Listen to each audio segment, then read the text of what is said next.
I came on this journey about a year ago because I'm a parent with lived experience.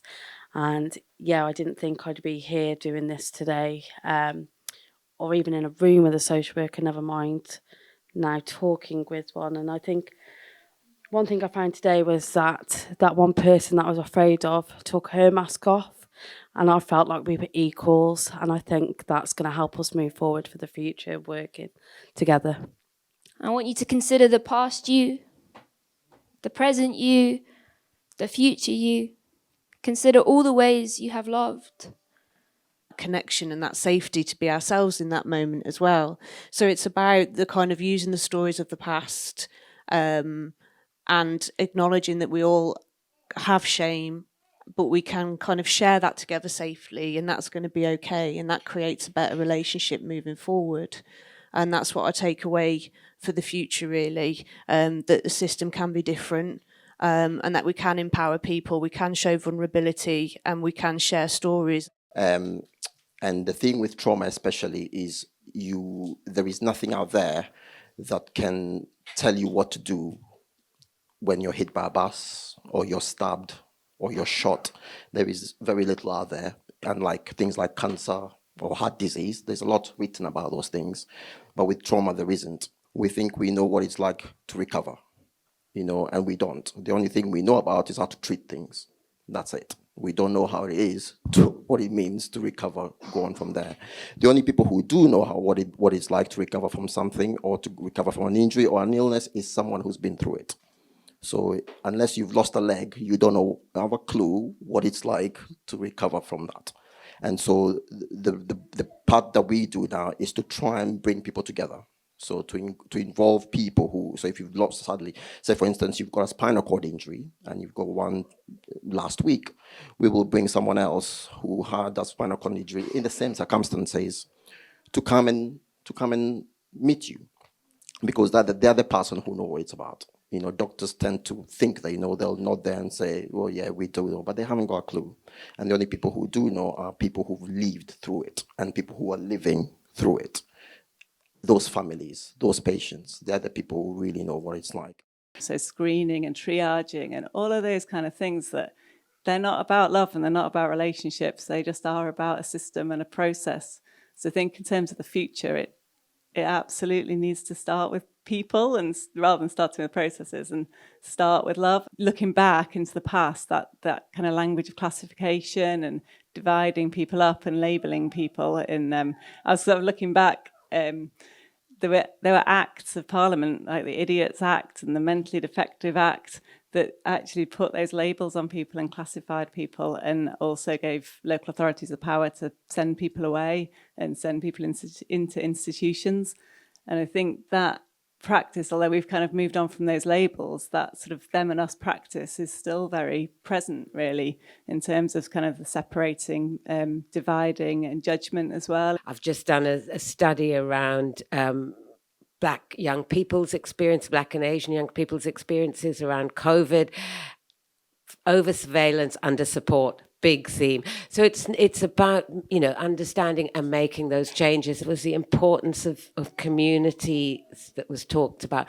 Community, safe spaces and places of belonging, and particularly for marginalised young people and marginalised communities, and having people that care. Having people that care and having role models, and having, something different than being stopped by the police when you're going for your half an hour walk during lockdown. That quite a few of us told us about. I was working with a family recently, and I'm just thinking about humanizing people.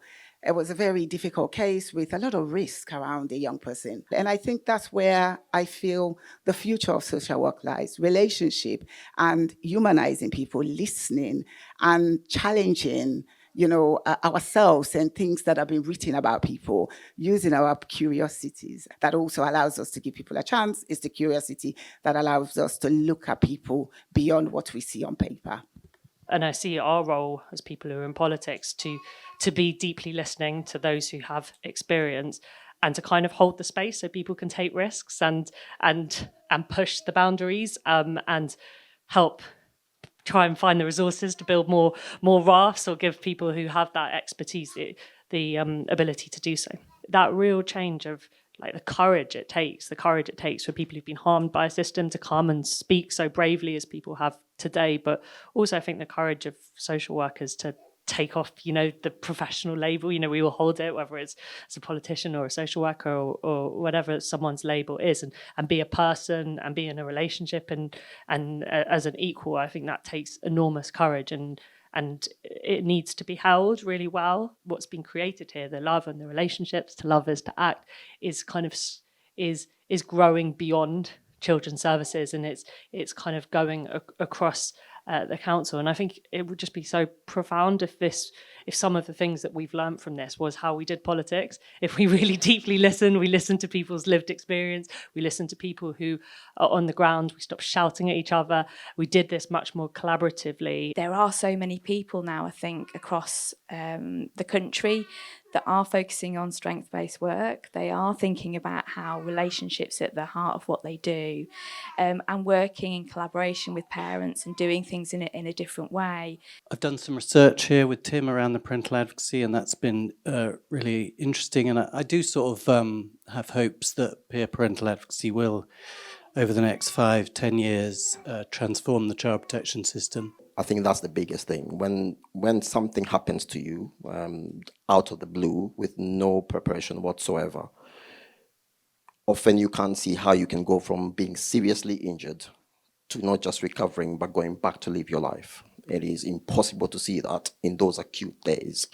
And so to meet someone else who's been through it and has gone on to do amazing things and live their life, that's the biggest thing. It's just to say, actually, you know what? It is going to be difficult. It's not easy. It's incredibly difficult to recover, but it's possible. And seeing someone else walk through the door and go, what do you want to know? Do you want to see my injury? I've come in a wheelchair. I was in that position. That gives you something. And I think it's hope is the biggest thing. And no clinician can give you that. No doctor can give you that. No nurse can give you that. No physiotherapist can give you that. No psychologist can give you that. The only person who can do that is someone who has been there.